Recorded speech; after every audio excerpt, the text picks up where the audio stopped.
So Bitcoin is trading above $47,000. A lot of interesting stuff happened over the last, say, 24 hours. So I just wanted to make this quick video update to dive into things and keep you up to speed of what is going on in the crypto market right now. What's up, guys? Dirk here from Intelligent Cryptocurrency. If you are new to the channel, then hit that subscription button down below. Click the notification bell so you do get future updates. Get on my email list. It's the first link in the description down below, so I can send you an email every time I upload a video or there's something important to share in the crypto world. You can also follow me on Instagram, Twitter, and join our free public Telegram. The links are in the description down below. All right, so we have had a major pump for the weekly close. We're at $47,400 for Bitcoin now, which is exciting stuff. So today is Monday. It is March the 28th. So there's actually still 3 days left before we get the monthly close and the quarterly close, which closes at the end of March. So obviously I'll be doing a update on the first, as I always do,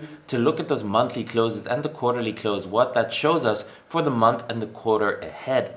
And so far, if that is going to close above $46,000, both the monthly and the quarterly are looking very promising for further upside in April and in Q2 ahead. But we'll deal with that in 3 days. There's still 3 days. A lot can happen in that time. So as you can see, what we have now is we have the price action that went past this double top. So this is looking good for the bulls so far. Now we have the red line over here, which is the 200-day moving average. You can see that also has a significance, but not as much, I would say, as the 50-week moving average. So I'll change to the weekly in a second, but you can see here we had a similar thing that happened. So we had this consolidation, the sideways consolidation, same amount of time, and a break to the upside last year in July. And now we're starting to get that same thing. Last year in July, we got back above the 200-day moving average, pulled back below it, and then had a massive pump. So the question is going to be, are we going to get something similar or not? Now, if you've been following me on this channel, I've been saying about the importance of the 50-week moving average, which is the blue moving average here on this weekly chart.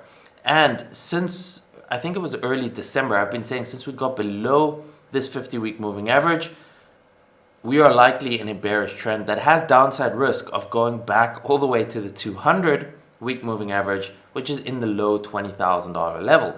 Now, I said I would start getting more bullish and feeling more bullish when we reclaim that 50-week moving average. And actually, if you zoom in over here, this past week, we had this weekly close, this massive pump. The week closed, you can see over here, $46,813, and it actually closed above the 50-week moving average. Now, just to reduce the risk of the fake out, I would like to see one more weekly close, so this week above that 50-week moving average. And if that is the case, it is likely that we have reclaimed it and that there is serious potential for a more bullish scenario with more upside continuation. So this week is going to be important also because in the next 3 days, it's the monthly and the quarterly close. If we can stay above this 50-week moving average this week with a close, I think the bulls are going to be in control and we might get an extended rally, maybe to 52, 55, 58,000. That is potentially on the table.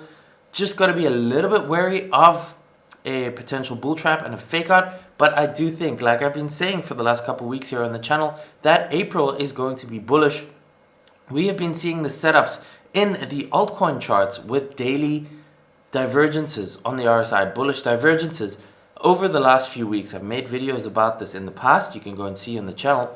And those are starting to play out very nicely. For example, I talked about this on the channel with Zilliga, and you can see this on the daily chart is the best way to see it. You can see these bullish divergences that have been forming since pretty much January, where the price has been making lower lows, but the RSI has been making higher highs, and then we get this big move up. So Zilliga, I made a video about it a couple weeks ago. You can go and see that also. It's on the channel where we're sharing about these divergences, and you can see this is a 3x move from this divergence. Now, the same kind of setup was also in 2018, where from January to about March, we saw a lot of these bullish divergences set up on the daily charts on altcoins. And then in April, we had big pumps.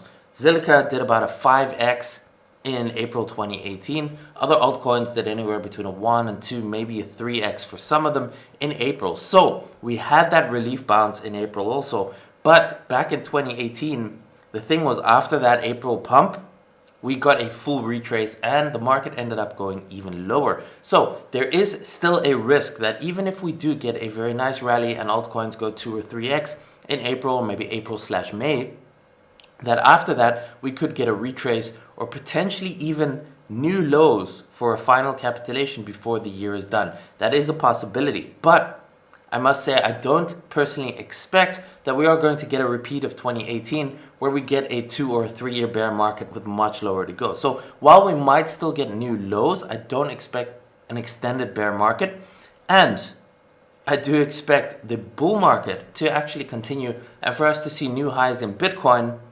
When, I don't know, maybe this year potentially, but otherwise in the next, say, 2 years or so, where we get new all-time highs above that $69,000. Now, whether we're still going to go lower, whether the low is in at that 33,000, or whether we're still going to get one final sell-off in the next several months, that remains to be seen. But for now, these bullish divergences that I've been showing for the last couple of weeks, that have been setting up, are starting to play out one by one. So we've had Zilliqa. You can go and see DigiByte is another example where it really played out well. You can see we had this bullish divergence over here that was building up since mid-January to about mid-March, so 2 month build up, and then a big run up. And you can see we went over a 2x on DigiByte already. So if you run through the altcoin charts, obviously can't go and run through all of them right now, but you can go and do this yourself and look at these setups. If you can see bullish divergences on daily altcoin charts that haven't yet done a 2x or maybe a 3x, the 2x, anything that is still looking like it's setting up that could still have higher, those could be potential good buying opportunities right now, because if the bullish environment continues into April for the next few weeks, which I think is a decent possibility, again, nothing's guaranteed, but based on how everything's going, if Bitcoin and the bullish environment in crypto continues, then those coins that have their bullish divergence that haven't pumped yet are more likely to do a 2 or a 3x. So for example, another one here that I like, DYDX, also an altcoin chart over here. You can see it's trading on Binance, but you can see this bullish divergence has actually been building up for much longer than some of the others, actually since the beginning of December. So this is a 4-month divergence that has been building up, and you can see it hasn't really moved much just yet. So this is at $5.85, the low is 4. So if this does a 2x, you know, we could be looking at over $10 here. So we could be looking at a 2x, but potentially even a 3x on, for example, a chart like this. And you can work your way through the various altcoins to find these setups that in a bullish environment like this have a high chance of playing out. It's never a sure thing, but like I said, the RSI divergence pattern, whether it's bullish or bearish, is, in my experience, highly accurate at spotting reversals of a trend. And usually, if this happens on a daily time frame, so the longer the build up, the higher the time frame, the longer the move is that results from it. So because these divergences have been building up for 2 months, sometimes 3 or 4 months, when they start playing out, the trend reverses and moves in that direction. So in this case, in the bullish direction for a period of multiple weeks. So we could very well be looking at a multi-week, so potentially April, but potentially into May too, where we see an extended move up in the crypto market. So I just wanted to make this video to share this with you. And if you're seeing coins pump left and right and you're getting FOMO, the trick is, don't chase coins that are already up 2 or 3x in the last couple of days, because those are the ones that have likely already pumped, exhausted. And if you buy those tops, maybe those retrace while other coins pump, and then you're always just losing money because you're buying the top of a coin that is pumped and then it drops, and then you have to take a loss, and then you're chasing the next one that's already pumped. So the trick is, in my opinion, to find these bullish divergence setups that haven't yet pumped, and then get in them, be patient, and then obviously with proper risk management, then you have that potential of a 2x or a 3x in the next couple of weeks. So go have a look through the altcoin charts. Bitcoin also, it's looking great. that we are above that 50-week moving average. We actually had that first official close above it. I would like to see a second one. If we get that, I think the chances are high for a continuation into April and potentially into May. So obviously not financial advice, but I warned you about this. I brought this to everyone's attention here on the channel a couple weeks back already, specifically Zilliqa already also. That has already done a 3x since I made that video. I will link to it in the description down below also, so you can check that out. But bullish divergences, or both RSI divergences, bearish and bullish, they're helpful for spotting trend changes in advance, and yeah, they can be very, very profitable. So hopefully you enjoyed this. Smash the like button if you did. Get on my email list down below. Follow on Twitter, Instagram, join the public Telegram, because all of this right here is free. And I think more often than not, it is pretty accurate. So hopefully you enjoy these updates. Subscribe, like, share, and I will see you in the next video.